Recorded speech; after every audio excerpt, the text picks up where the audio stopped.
Hello students, actually हमने previous lecture में भी कहा था आपसे कि हम छोटे छोटे टॉपिक से डील करना सीखेंगे। तो पहले लेक्चर में हमने पढ़ा था मॉड्यूलस फंक्शन क्या होता है। ठीक है, मॉड्यूलस फंक्शन के बाद में दूसरे फंक्शन पे आऊँगा, और उससे पहले बीच में फैक्टोरियल की बात कर लेता हूँ। तो फैक्टोरियल क्या होता है? एक्चुअली फैक्टोरियल एक ऐसी चीज़ है जो हमारे सिलेबस में सबसे ज़्यादा आने वाली नई टर्म्स है। ठीक है, तो फैक्टोरियल की डेफिनेशन लिखता हूँ, इसे रिप्रेजेंट कैसे करते हैं, इसका कहाँ यूज होता है, वो सारी चीज देखते हैं। तो फैक्टोरियल का मतलब बस इतना सा होता है, factorial is the product of first N natural numbers. Natural number जानते हो?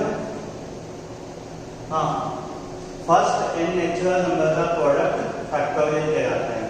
ठीक है, अब फैक्टोरियल को रिप्रेजेंटेशन, अगर रिप्रेजेंटेशन की बात करूँ इसकी, ठीक है, तो रिप्रेजेंटेशन की बात करूँ तो इसके लिए दो साइन में यूज करता हूँ, एक तो ये वाला साइन और एक ये वाला साइन। ठीक है, दो साइन में यूज करता हूँ। हाँ, क्यों यूज करते हैं, क्या होता है इसका मतलब देखो। अगर मैं लिखता हूँ, ठीक है, अगर मैं लिखता हूँ एक फैक्टोरियल, तो फैक्टोरियल एक की वैल्यू एक, फैक्टोरियल दो लिखता हूँ तो फैक्टोरियल दो की value 2 into 1, factorial 3 into 2 into 1। मतलब सीधा सा आपको समझ में आ रहा होगा, रिड्यूसिंग ऑर्डर में नेचुरल नंबर लिखने टिल 1। जैसे फैक्टोरियल 4 लिखता हूँ तो 4 into 3 into 2 into 1, समझ में आया? ठीक है ना। हाँ, फैक्टोरियल 5 लिखता हूँ तो 5 into 4 into 3 into 2 into 1। ऐसी सेम फैक्टोरियल 6 5 4 3 2 1 और लास्ट हमारा 7। एक्चुअली ऐसा कहते हैं कि 7 फैक्टोरियल तक आपको वैल्यू याद होना चाहिए यूज में आती है, और ऑब्वियसली सही बात है। देखो, फैक्टोरियल 1 की वैल्यू 1, फैक्टोरियल 2 की वैल्यू 2, फैक्टोरियल 3 की वैल्यू 3 की वैल्यू 6 है दादा, गलती क्यों कर रहा है? ठीक है, 6 into 4 24 और 24 into 5 120। ठीक है, और 120 into 6 720 into 75040। तो ये कुछ फैक्टोरियल्स की वैल्यू।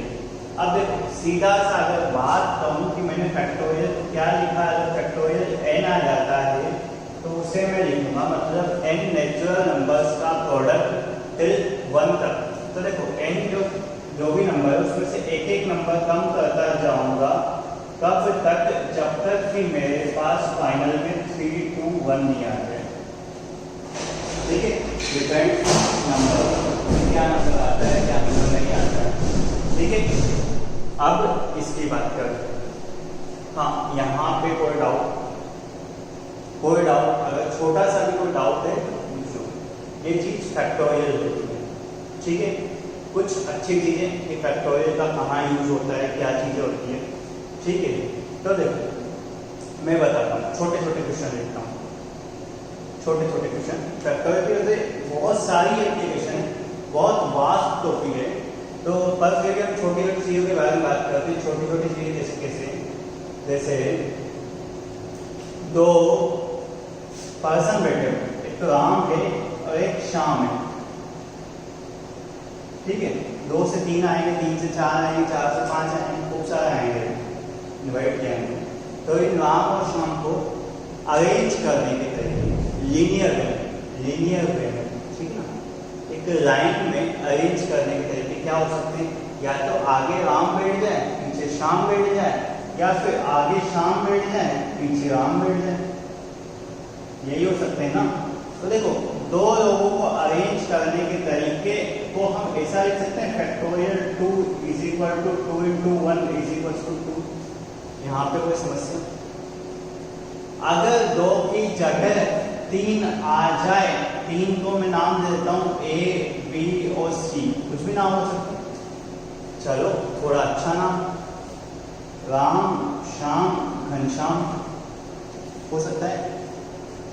ठीक है, हाँ, तो देखो आप 3 लोगों को अरेंज करने के तरीके कितने हो सकते हैं, तो उस पर बात करते हैं। देखो आगे राम है, फर्स्ट पोजीशन पे राम है, सेकंड पे श्याम है, थर्ड पे घनश्याम है। तो मैं क्या करता हूँ, इसे ऐसा लिख सकता हूँ, फर्स्ट पे राम को अरेंज दूँ, इन दोनों को आपस में चेंज कर दूँ, ठीक है। अब एक काम करता हूँ, फर्स्ट पोजीशन पे चेंज करता हूँ, इसी को देख के फर्स्ट पे श्याम को डाल देता हूँ, राम और घनश्याम, श्याम को डाल दिया, घनश्याम और राम, ठीक है।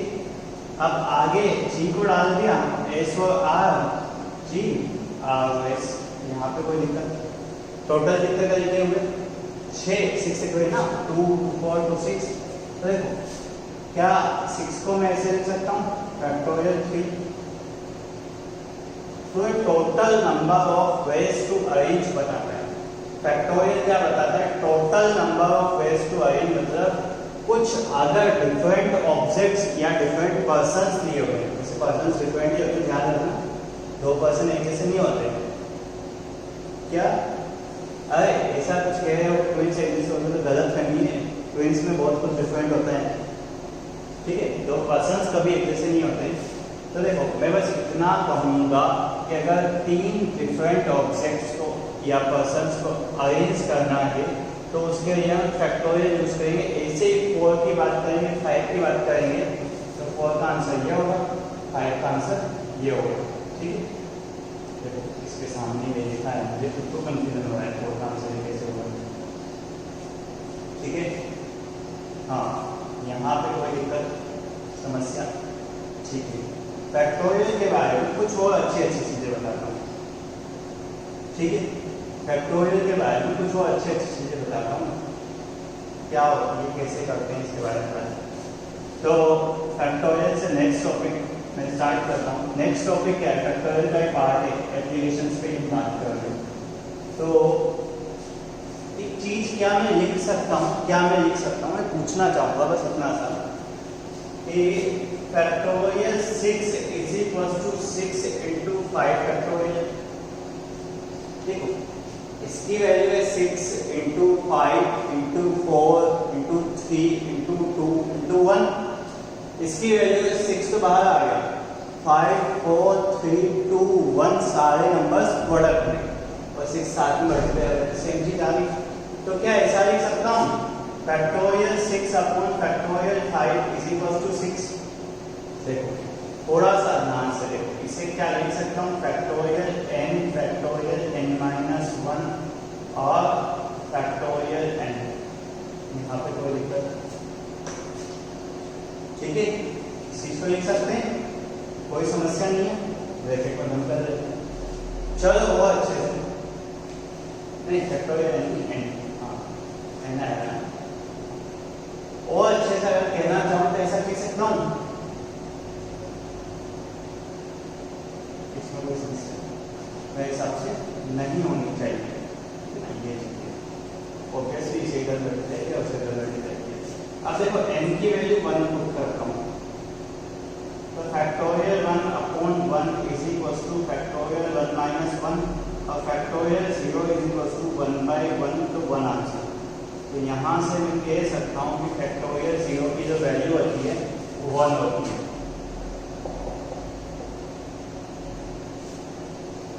क्योंकि देखो क्या होगा, 0% कोई ऑब्जेक्ट ही नहीं है, तो हमें अरेंज करने चाहिए। सही बात है, ऑब्जेक्ट ही नहीं तो अरेंज ही करूँगा, तो एक तरीका तो हो गया। हाँ सही पकड़ा ना। हाँ अब इसका आगे की बात करते हैं। कोई ऑब्जेक्ट ही नहीं तो अरेंज नहीं करूँगा, एक ऑब्जेक्ट है तो सीधा अरेंज कर दूंगा। हाँ अब आगे की बात करते हैं। आगे मैं लिखूंगा प्राइम फैक्टर्स के बारे में, जैसे मेरे को बात करना है, ठीक है। तो प्राइम फैक्टर्स के बारे में बात करेंगे नेक्स्ट लेक्चर में।